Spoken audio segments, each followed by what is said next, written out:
Welcome back, guys, to another timeless episode of the Factorio Let's Play.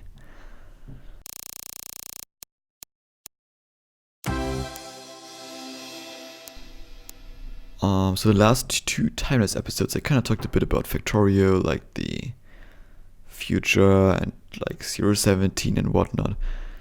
That was all pretty interesting. I hope, at least.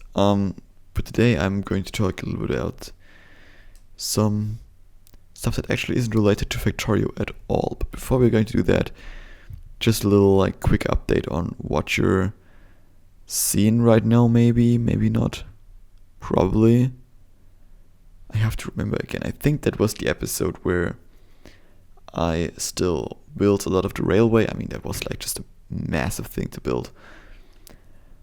I think like in the end it's like taking like 3 or 4 minutes to like drive the entire thing then one direction or whatever, but that's not the big point. The big point is that I wasn't really quite happy with the place that we found up there and that I already scouted out.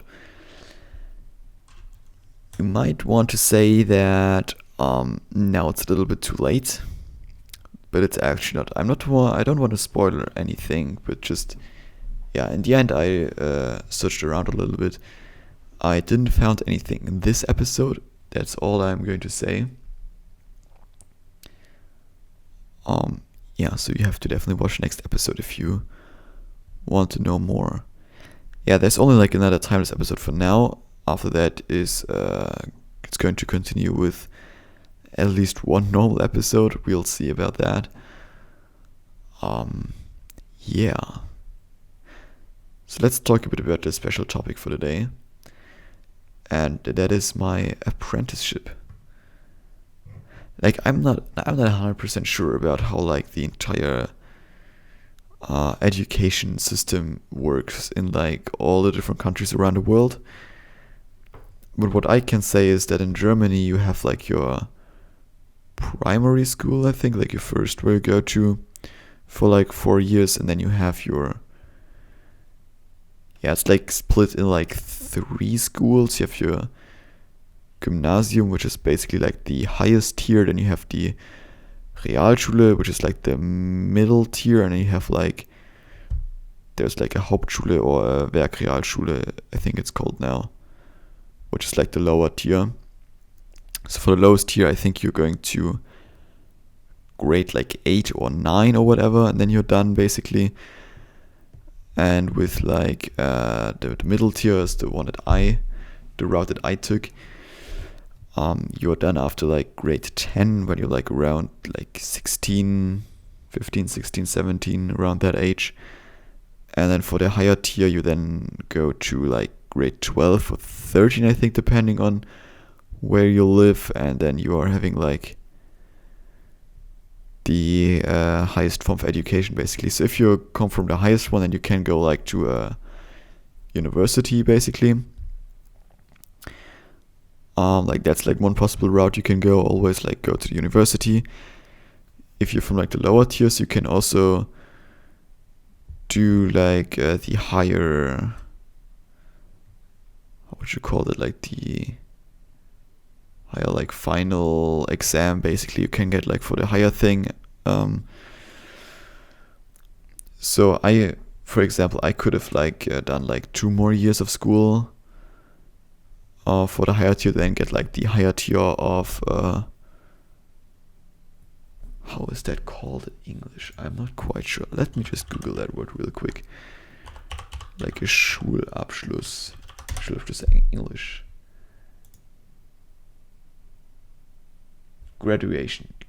Yeah, sure. Right. Graduation. So I mean, it's not really the same thing, right? Like when you graduate and then you're done with school, basically. But you have your, like, is graduation like the final thing you hold in your hand and say, hey, I have like those grades on there and whatnot? I'm not really sure. Anyways, so I could have made like gone for like school. There are like different things you can go for, and then you could go on to like university later on. they are like you can get like it's called Abitur in Germany. Like that's like the thing with like a general one. You can like study everything in university, and then you can take like a Fachabitur. Like that's only for like one specific like kind of like region or topic. Like you can go like for like a Fachabitur for like IT, for example. And you can go to university but like only study stuff that goes in the same direction, basically. So yeah, basically like university is like one of the possible routes you can go, or you can go to make like an apprenticeship, basically.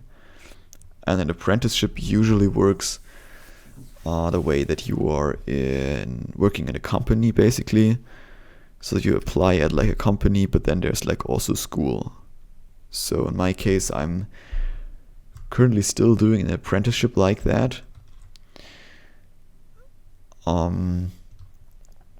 Yeah, so that's like generally like a lower tier of final education than as common from a university, basically. Yeah, so in my case that like takes 3 years, and I'm now almost done. So this summer I'm hopefully going to be done with my apprenticeship if everything goes to plan, and then I can just like work normally. So I'm doing one in what is called Fachinformatiker für Systemintegration, or like IT guy for system integrations or whatever. So yeah, it's in IT, and I just think it's like a very interesting thing. Like so far, it was like a very interesting experience overall. I mean, I have a very high interest in IT stuff, obviously, as you may have already noticed from like my home lab series, for example, on like my main channel. Yeah, so I have basically a love for anything IT, which is why I'm also like doing that. Yeah, so the thing is like you can do such an apprenticeship for like the specific thing I'm doing it. You can do that in like 2 like different kinds of companies, and that's like the kind of the interesting thing about that sort of apprenticeship, I think, because you can be lucky like me, and then you get into like a normal company that does something. Like I'm in a company that's in like I guess you would call it like a metal production. Like we produce stuff out of like metal and work that stuff into other stuff again, essentially. And I don't want to go too deep into this, but yeah, you can have like a company like that, just a general company doing like whatever. And such a company usually has like an internal IT department which does like all the IT. So you can get into a company like that, you can get into like the local IT department, or you can go into like a system, we call it like a system house. Sounds really weird, I know. Basically it's like a company that does the IT work for other companies. So you have like your clients. Those are like other usually smaller companies. I don't know, maybe like some local stores, some like dentists or stuff like that. Just like smaller companies or schools or whatever that you then administer and support. And well, as I said, I'm like in the local IT department kind of stuff, which I think is a lot better, because that means that you just like you work with the same people basically every day. Like all the employees of the company are essentially your clients, while on the other hand, with like the other type of company, like different companies are your clients, and you have to like maybe go different places. Like you have to definitely like get into a car and drive to like a different company to do some stuff there, maybe. Might be also interesting, like, because you probably see a lot, but yeah, like what I learned in now almost 3 years of working in an actual company is that it's actually just mean, depends on the company probably, but it's like pretty great to like have the personal contact kind of thing. Like you just after time you know everyone, right? Like I mean, the local subsidiary that I work in, like we have around like 300 to 400 or so employees, and after time you just know almost everybody, right? Like it's just a very nice working environment. And I think that's something that wouldn't really happen if you're like working for other companies, like you have different clients every day and stuff. Yeah, so before I started the apprenticeship, I already had like a understanding of IT stuff. Like I built a computer before that, for example, for myself, stuff like that. But yeah, I think it was just really interesting because now I learned like a lot of like enterprise IT stuff, and I kind of developed like an interest for that now as well. I mean, I have to in that job, obviously, but yeah, like it's really cool to see what like computers and servers can do in like a corporate environment. Like you get into like Windows Active Directory, for example, so that's something that you as a usual user wouldn't like really notice or see or have set up at your home probably. Yeah, an Active Directory, for example, like that's I guess like every computer is kind of its own Active Directory, you could say. Like you can set up different users, you can set up user groups, you can like make permissions and whatnot on your like local computer, but that only works with like local accounts, obviously. Like you can't just log in with your user account on another computer in your home network. And that's the kind of thing that I have to drink something, dang it.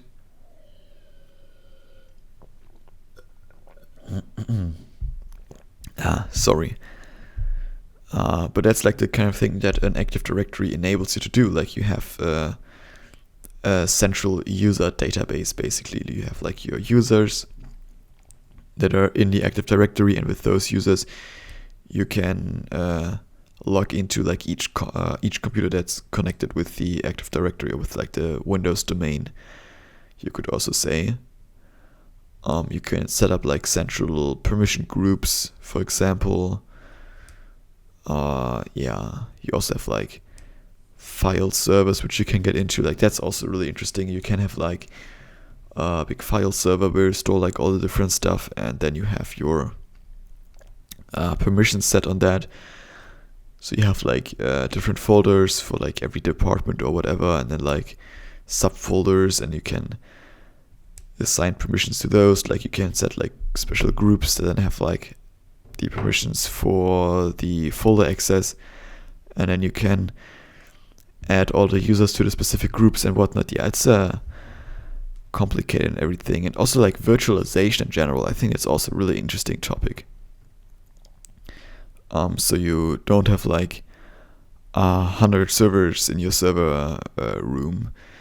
No, you have like, in our case, it's like 4 servers across 2 data centers, basically. Like not like Google type of deal, but like small, obviously, sadly. But yeah, like you can have like your 4 or whatever servers that are in a so-called cluster, and then these servers are running like virtual servers. Like all the virtual servers are running on that cluster, so they're not running on like a specific like server box. No, they're running on the cluster, which means that yes, in the end they are running on one of the servers, but you can say like, hey, this is a virtual machine, so now I want to shut like one of the 4 servers down for like, I don't know, like updates or whatever, or maintenance work. And then you can say, hey, all of these virtual machines are now running on that one server, let's just throw them onto a different box, I don't know, like throw them on a different server. And that just works, the virtual machine doesn't have to like shut down. You can like take a live production server which is doing things and just shove it over to another physical server, which is really interesting. You can even go as far and say, hey, this is now a virtual machine, this one server has to run all the time. Like this is like production critical, you know, like if that, like if the hardware server has a failure, crashes, dies, whatever, then sure, in that moment, like all the virtual servers that are running on that are also going to die and crash. And now you have like a central database server, whatever, you could go to as far and say, hey, I want you to run on 2 servers simultaneously. So then this thing is running like on 2 actual physical servers at the same time, this one virtual machine server thing. And if like one server crashes, like it still continues as normal basically.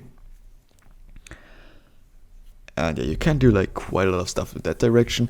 What I also think is really interesting is software deployment in general, how that's handled. So now we have, since actually over a year now, we have like a really amazing tool for software deployment.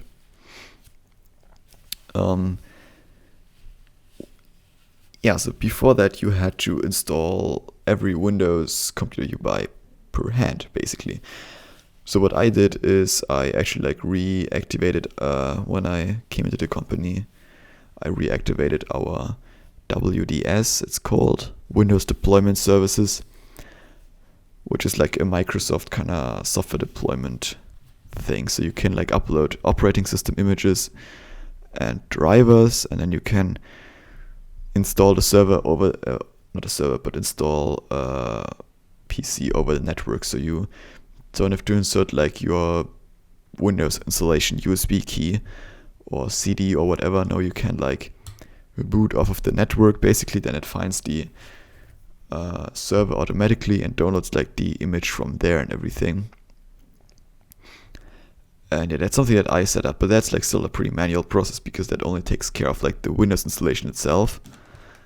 And the only benefit really you get from this, I mean, you can automate it at some point, sure, but the biggest thing you get from that is that you don't have to install like all the drivers, because yeah, that's a thing that always sucks. You know, you install like a computer and then, I don't know, maybe like your mouse isn't working or whatever, because that time we were still like installing Windows 7, which doesn't come per default with like Windows, with like USB 3.0 drivers, so all your Windows 3 ports aren't working until you install a driver, for example. And you could just like insert those drivers into like your image, and then it detects like, hey, I can say, hey, this is like for all the computers with like that model number, you take all of those drivers and everything. It was definitely like a cool little thing, but now this is all even better, because now with like the new system, it's like from Matrix 42 Imperium, it's like a massive tool. Just in case like you heard about it at some point, probably, maybe not, very likely not, I guess.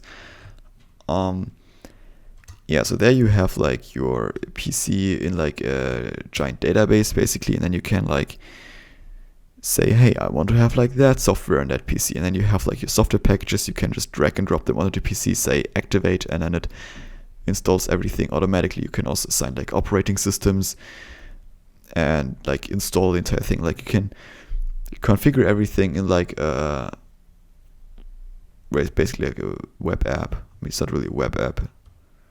Not at all. I think there's a web version available though. But there you like configure everything in like a central database, and then you turn the computer on basically and boots and installs everything. Like it installs Windows completely automatically. Like you can set this thing up for installation, boot up the thing, and then you can go home and come back the next morning and the computer is there, fully installed with Windows, fully like all the programs already installed and everything. Like that's just great. And yeah, like maybe that doesn't make a lot of sense to you, some of the stuff I just said and told you about. But yeah, that's just like some enterprise IT things that I find really interesting. And I mean, there are like so many more. And maybe you work like in a company and you have like certain like IT, like you work with like a computer and whatnot. And yeah, then you probably realize that this computer is very differently set up from your computer at home, probably, presumably. And I think it's just a cool difference of like not just seeing the things that are different maybe, but like knowing how to set something like that up. And that's just, I think, a really great, interesting thing. I also think that like the IT field, like looking into the future, I think there's still like a pretty bright future for the entire IT field, because that's just a topic that gets increasingly important, you know? Like at this point, like what company can survive without IT in one form or another? Like, yeah, and you just also get to see like a lot of the entire business, you know? You kind of work with like everything and everyone, and you're like kind of a background dude. And I mean, IT itself, it's like a very social job as well, which you might not really originally think. I mean, in the end, like I work mostly help desk. I mean, we are like a small company in a sense. Like our IT department is like maybe 10 or 15 people. Like we have some software development in-house, we have a help desk, and like a project team obviously as well, managing projects and whatnot, and then also like system administration. And I'm like somewhere between help desk and system administration, just so you know. Yeah, like in help desk, like you help people with their issues, so it's like always like definitely also like a very social thing, kind of, because like you have to also like kind of comfort people, you know?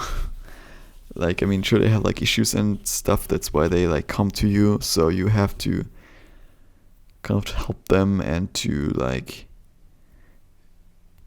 I mean, you can't help them all the time, you know? Like you can't like always like directly magically get like a solution to every problem. So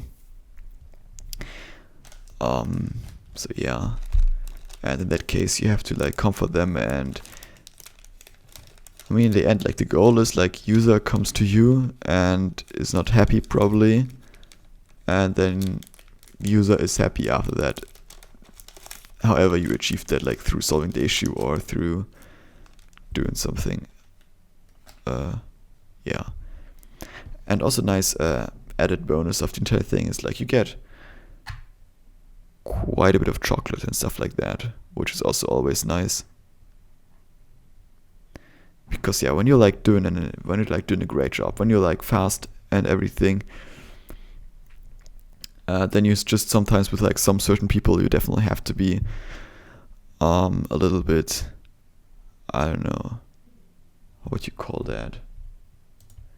Searching for the right word. Let me actually.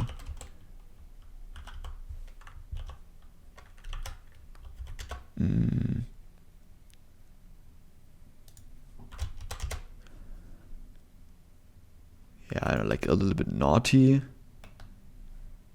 I don't know, like sometimes you just have to ask, like, yeah, kind of like, yeah. Yeah, just sometimes like a situation that like a user says, hey, yeah, that went faster than I expected, for example. And then you just have to say sometimes like, yeah, you know, if that should stay that way, then you kind of know what you have to do, yeah. Yeah, so sometimes you get chocolate, which is always a nice thing. Probably more than working for any other department. Yeah. I mean, I could probably go on for another half hour or whatever, but I think it's fine for now. You know? I think it's enough. If you have questions, obviously, then do not hesitate to ask them in the comments down below. As always, basically. Yeah, so thank you for watching, guys. See you on the next episode. Until then, have a great time. See you then. Bye bye.